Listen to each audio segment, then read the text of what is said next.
Hello student, আজি আমি class 12 पर maths কৰিম। So exercise 2.1 তো exercise 2.1 কি কৈছে চোৱা exercise 2.1 ত কৈছে যে প্ৰিন্সিপাল ভ্যালু লব কৈছে চোৱা question number 3 চোৱা question number 3 কি আছে চোৱা cosec inverse 2 দি আছে চোৱা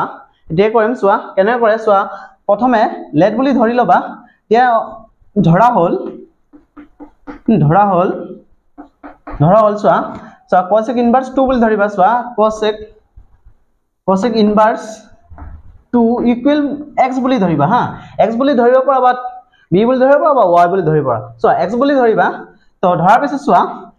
cosec inverse ক কি কৰিবা ৰাইট সাইডত পঠিয়াই দিবা চোৱা ৰাইট সাইডত পঠিয়াই দিলে অকল কি থাকে 2 থাকে চোৱা 2 থাকে কি হ'ব চোৱা ৰাইট সাইডত পঠিয়াই দিলে cosec inverse আছিলে ৰাইট সাইডত গলে কি হ'ব চোৱা cosec হ'ব চোৱা কি হ'ব চোৱা cosec x বুলি হা x হ'ব তাৰ পিছত চোৱা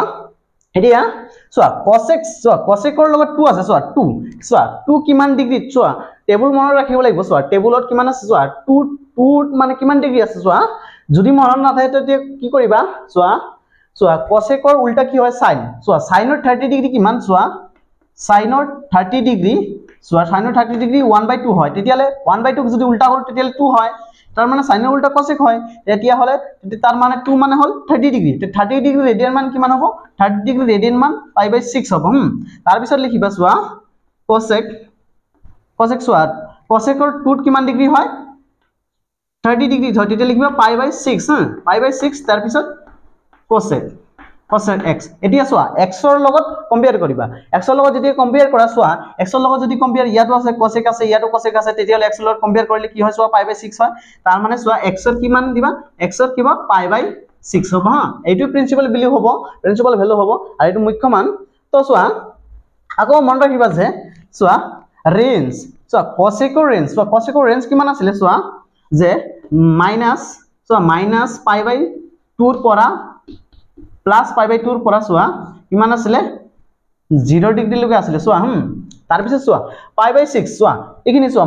π/2 মানে 90 ডিগ্ৰী -90 ডিগ্ৰী পৰা +90 ডিগ্ৰী চোৱা ইয়াৰ ভিতৰত আছে না নাই π/6 মানে 30 ডিগ্ৰী হয় তেতিয়ালে 30 ডিগ্ৰী ইয়াৰ মাজত আছে তাৰ মানে চোৱা এইটো শুদ্ধ তেতিয়ালে চোৱা লিখিবা যোৱা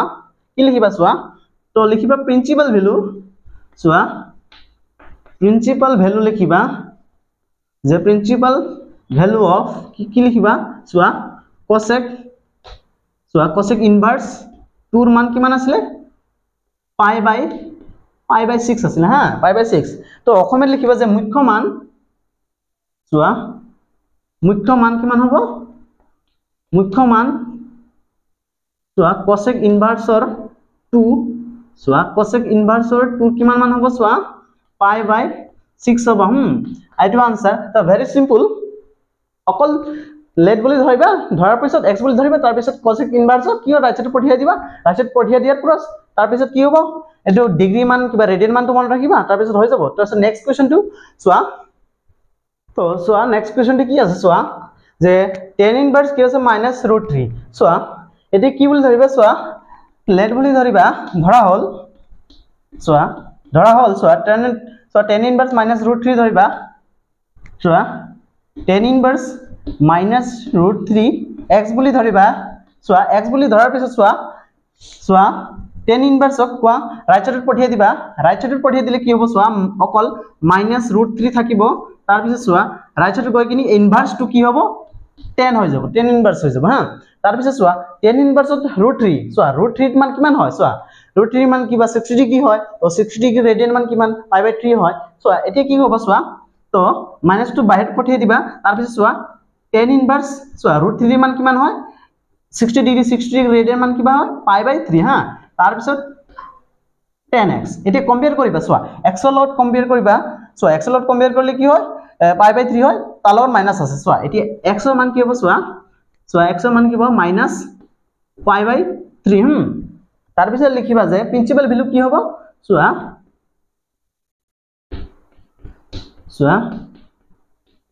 প্ৰিন্সিপাল ভ্যালু অফ কি হ'ব চোৱা tan ইনভাৰ্স -√3 ৰ মান কিমান হয় চোৱা -π/3 হয় তাৰ পিছত অসমীয়া লিখিবা যে মুখ্য মান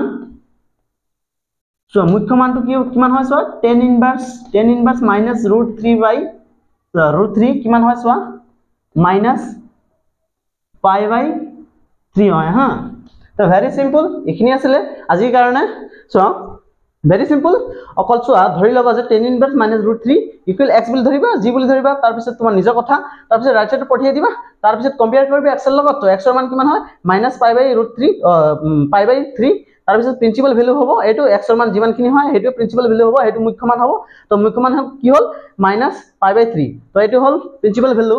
তো এইখিনি আছিল আজিৰ কাৰণে সো যদি ভিডিওটো ভাল লাগে লাইক কৰিবা সো এইখিনি আছিল আনসাৰ আজিৰ কাৰণে ইমানতে সমাপ্ত